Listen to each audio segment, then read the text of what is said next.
Well, that song reminds me a little bit of Ray Stevens. I know we'd all like to think we're completely original, but who do you think are well, not who do you think? Who are some of the comedians who've influenced you the most? So many, really. As I mentioned, Alan Sherman when I was a kid, and I was a big fan of Bill Cosby and George Carlin and Robert Klein and Richard Pryor and Steve Martin.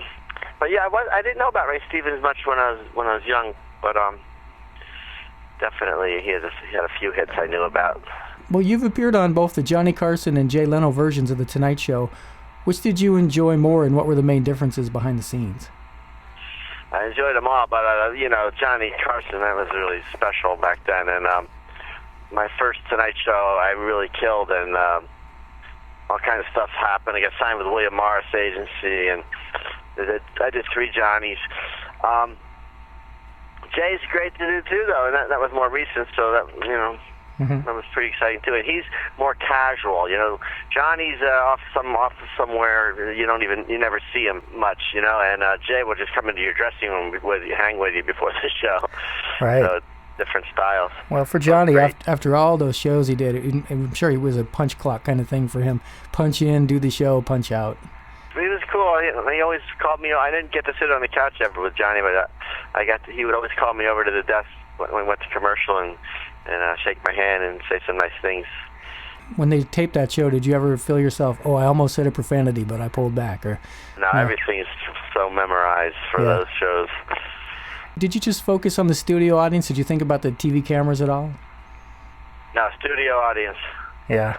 I mean, you're very aware of it. My first Tonight Show, I was so nervous backstage. I couldn't believe it.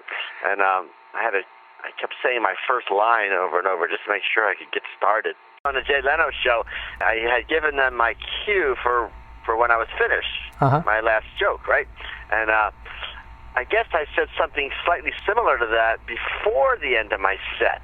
And the band started playing. Oh, man. I knew that they were messing up, and I stopped the band. Oh, that's good. I said, whoa, I did like the cut off under the neck signal, and I said, and everybody started laughing, and you heard Jay cackling over there, and everybody was like impressed that I didn't just leave, Yeah, you took a bad situation and made it the most memorable part of the act, probably. I know. It's more memorable than this. You're like, man, I've been thinking about this all week or all month, my big Tonight Show appearance, and you're going to cut me off. I was like, you got to cut me off before I get to my big finish. Oh, man. Wow. Well, I know that, you're very good at what you do, so you get a lot of positive reviews, but I'm going to read more of a mixed review from a pretty tough critic whose work I think you're going to recognize.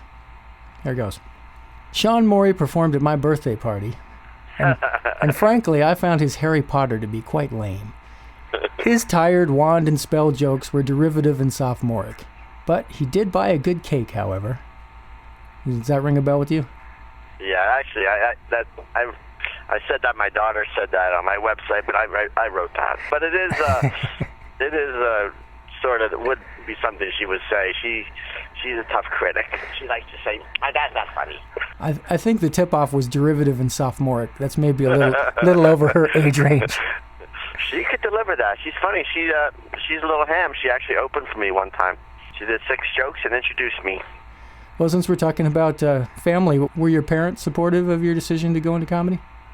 Yeah, they were. Like I told you before, my mom's a stage mom type, and my dad, he's not a performer, but he's always been completely supportive and very proud of me. It doesn't hurt when you move out to L.A. and 1 year later get on the Tonight Show with Johnny Carson. I was super lucky. Do they have a favorite song or routine that you do? They're older now, so they like some of my they love the Man song. My mom mainly loves my stuff, and she's always asking me for more of my CDs so she can give out to every single person she meets in the world. Proud mom. But there's a reverse life cycle that I do that they like. Yeah, about how life should be backwards, and you end off as a gleam in somebody's eye. Yeah, that's a great one, and it does seem sort of George Carlin-ish. No, actually, it isn't George Carlin. He a lot of people attributed that to George Carlin, and also Andy Rooney. It's been all over the internet, but except for Snopes.com has verified that it's mine. But but George Carlin wrote on his website, I did not write that corny crap. He's not sentimental. Are you kidding me? Well, speaking of things attributed, I know Stephen Wright, who has a very distinctive style of humor, he's complained that there's so many things attributed to him on the internet that are not his material, and then someone pointed out to him, well, isn't it possible that people that are, repeating that don't know that? They're not deliberately trying to screw with them. Oh, no, yeah, it's all accidental. Oh, yeah, I wasn't trying to give George Carlin credit for your joke. I just said he does some of his routines that sort of was vaguely reminiscent of him. I don't agree. Okay, well, good. Well, that whole part's gone, man. No, leave it. It's interesting. He's just more edgy than that piece, my opinion. George Carlin performed, I think it was Vegas, and he's very liberal and in his political beliefs, and I think he's used to having a, preaching to the choir type show. But I guess he came across an audience, maybe you remember this on the news, that was more like, of a right-wing conservative military, we don't agree with you kind of thing. Cool. And I guess his reaction to it was just to sort of yell at the audience and tell them they were stupid, and he wasn't going over, so he figured it must be their fault. A little angry in his old age. It's interesting, someone like Robin Williams or Jim Carrey, who gets started just so frenetic, such a high-energy act, and you see like Robin Williams sort of evolve into more of a more serious actor, and Jim Carrey, I think even now, is not the crazy man he was. So I'm trying to think if there's been anybody who came out at 90 miles an hour and just sustained that their whole career, if you'd even want to. That's a good question. Because it seems like your pacing has sort of been the same, probably from the Boston Commons, doing your juggling and your magic, and, probably your delivery wasn't much different than it is now, huh? Probably not. It varies sometimes because I have some problems with my delivery. I talk too fast sometimes and don't enunciate clearly enough. So every now and then I'll watch a video of me, and then my performing will get better for a while because I get like a wake-up call. I think life's greatest unfairness is the way it ends. I mean, life is tough. It takes up a lot of your time. What do you get at the end of it? A death. What the hell is that, a bonus? I think the life cycle is all backwards. You should die first, get it out of the way. Then you live in an old age home. You get kicked out when you're too young, you get a gold watch, you go to work. You work for 40 years till you're young enough to enjoy your retirement. Go to college, you do drugs, alcohol, you party, you get ready for high school. Go to school, become a kid, you play, you have no responsibilities, become a little baby, go back into the womb, spend your last 9 months floating. You finish off as a gleam in somebody's eye.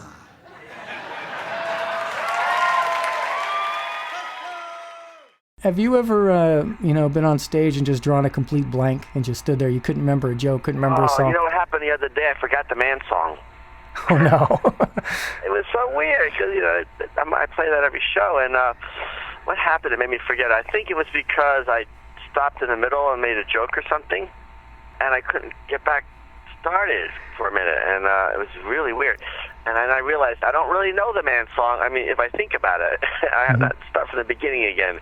It just comes out. It's all memorized, That makes me think of two things. I didn't actually witness this. My mother did, but John Cleese was performing the thing about the dead parrot. Oh, my God. And he got stuck, and he just turned to the audience because they knew come on, Monty Python. He just asked them, what's the next line? And they just yelled it back to him. And the other thing it makes me think of is Steve Martin. On one of the early Steve Martin albums, he's talking about going to Paris, France. And there's a baby. I think somebody has a baby in the audience, starts to cry, and he says, how old is that baby? And he tells like a joke about lesbians or something, that's totally age inappropriate. And then he can't remember where he was in his act, Oh, yeah. Well, that happens to me all the time when I'm improvising, which I like to do. But I usually get it back or close enough. Tell me a little bit more about living on a houseboat. How long have you been doing that? It's not a houseboat, although it is my house. It's an old Chris Craft Commander cabin cruiser. I moved on here in October. I bought a sailboat a few years ago, and I just love being down here at the marina in L.A. I'm a total nature lover. And it's really cheap to live down here, which is nice, because I don't like to travel too much. I'm a dad. And it's just paradise. It's cozy, though. I can make love and an omelet at the same time. Bada bing! Now, is it seaworthy? Can you sail up to Portland? definitely. It's I've actually having work done on it. I've never been out in this boat yet, but I got the engines running, and it needs a couple more little things, and ready for the summer. Awesome. I'd love to go out. In my sailboats, I would go out and watch the sunset. And never went on a long journey yet, but someday. Well, if you've enjoyed today's show, you can go to Sean's website, which is SeanMorey.com. That's SeanMorey.com. He's got 5 great CDs for sale there, which you can get for only $15 each, and that includes postage. Or you can get all 5 at once for only $10 each, also postage included. That's what I recommend you do, because let's face it, after you hear one of them, you're going to be curious to hear the rest, and imagine how foolish you're going to feel once you've bought 3 of them separately and realize for only $5 more you could have had them all. Thanks for the plug. I also find comedy makes a perfect gift, not only for the people you like, but also for those grouches who never like anything you give them. So when they hear Sean songs, they're going to have to laugh, just like you did. And they're also going to have to admit that they enjoyed your gift. So if you think about it, it's win-win-win. They win, you win, and most importantly, Sean wins. That's most important, right? I think it is. Hey, thanks, man. That was nice of you. One more question for you, Sean. With all the hundreds, maybe even thousands of appearances you've made on stage, radio, and television, have you ever considered getting into show business? Getting into what? Show business. I'm thinking about it. Work up the courage. I knew that joke wouldn't work. I just wanted to say it anyway. Yeah, I think that does it for the pre-interview. You guys want to start recording now? Now, that's a good one. I knew that joke would work. Okay, hey, well, Sean, thanks for being our guest today. Oh my God, I had a great time. Thank you, Dan. This podcast was recorded at Mojo Recording Studio in Phoenix, Arizona. It was engineered by Mike Post. Thanks for listening, and we'll see you next time.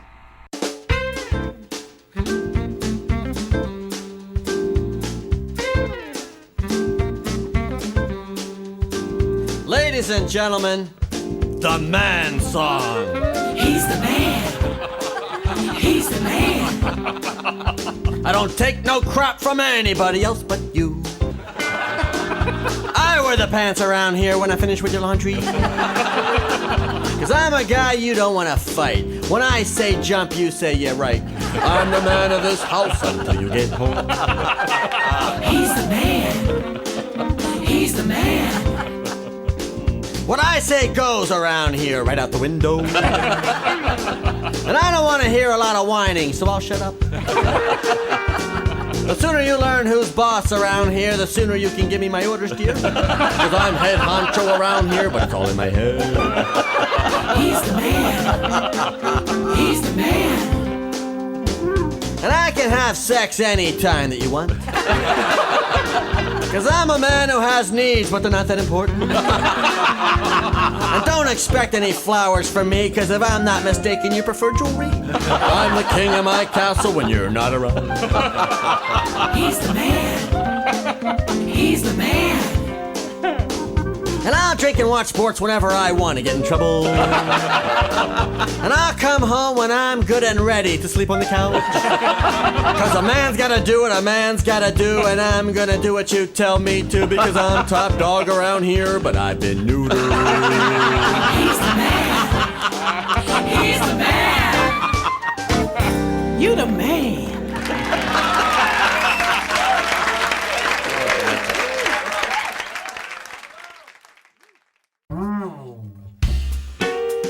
She's a woman.